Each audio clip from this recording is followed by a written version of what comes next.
Assalamualaikum warahmatullahi wabarakatuh.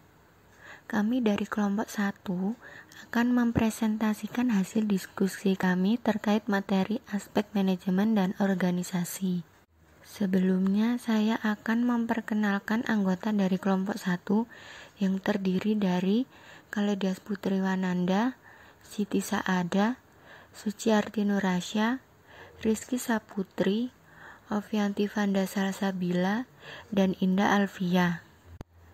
Terdapat 4 implikasi dalam aspek manajemen, yaitu 1. Perencanaan, 2. Pengorganisasian, 3. Penggerakan, dan 4. Pengendalian. Sebelum ke materi yang akan lebih lanjut, kita akan membaca tentang arti manajemen terlebih dahulu. Menurut Mujiarto dan Wahid, manajemen adalah proses kegiatan mulai dari perencanaan, pengorganisasian, pengarahan, dan pengawasan dalam mencapai tujuan organisasi yang telah ditetapkan. Aspek manajemen perencanaan. Dalam memulai suatu bisnis, perlu adanya suatu perencanaan sebagai alat koordinasi dan alat pengawasan, memberikan suatu yang bersifat ramalan, dan untuk memastikan suatu kegiatan. SKB atau studi kelayakan bisnis diharapkan dapat menilai perencanaan dari sisi pendekatan seperti dari jangka waktu, tingkat manajemen, dan fungsinya. Program kerja yang akan dikerjakan harus memperhatikan anggaran, sehingga dapat dinilai apakah proker tersebut layak atau tidak untuk direalisasikan. Advance. Macam perencanaan jika dilihat dari sisi waktu terdiri dari perencanaan jangka panjang, jangka menengah, dan jangka pendek. Dalam usaha ayam geprek kami menggunakan perencanaan jangka pendek, yaitu perencanaan yang jangka waktu kurang dari 1 tahun dan tidak membutuhkan perincian yang sangat detail. Sedangkan berdasarkan tingkatan manajemen, perencanaan terdiri dari perencanaan strategis dan operasional. Perencanaan strategis merupakan proses pemilihan tujuan organisasi, penentuan kebijakan, dan program yang perlu dilakukan untuk mencapai tujuan. Sedangkan perencanaan operasional merupakan bagian dari rencana strategis.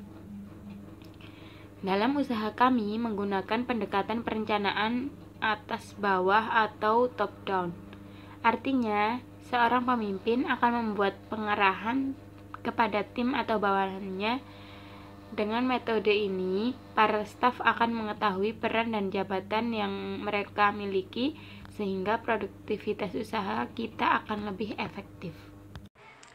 Aspek manajemen pengorganisasian terdiri dari pemilik, kemudian di bawahnya terdapat kasir, pramuniaga, dan dapur. Dapat dilihat dari struktur di atas bahwa pemilik langsung membawahi para karyawannya, serta para karyawannya bisa langsung menyertakan pendapat ke pemilik, di mana ini juga merupakan fungsi-fungsi terkait organisasi dalam bisnis ayam geprek. Pemilik mempunyai peran untuk 1. Pemilik modal dan pengelola. 2. Mempromosikan bisnis ayam gepreknya. Yang ketiga, melakukan kerjasama dengan event organizer. Yang keempat, memperhatikan stok bahan makanan serta menghubungi supplier. 5. Merencanakan teknis proses operasi bisnis.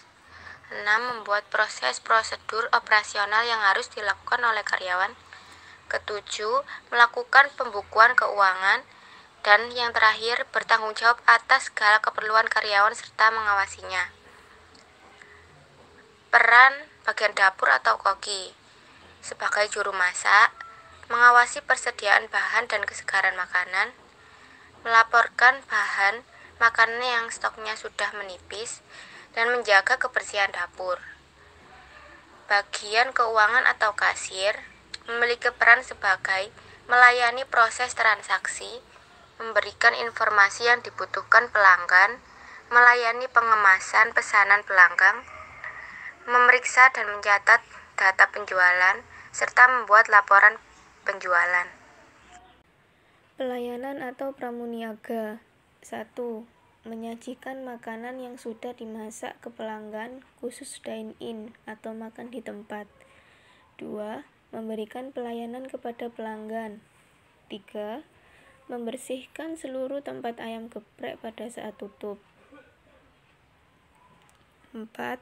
Menjaga serta merapikan interior bangunan bisnis ayam geprek. Yang selanjutnya, aspek manajemen penggerakan.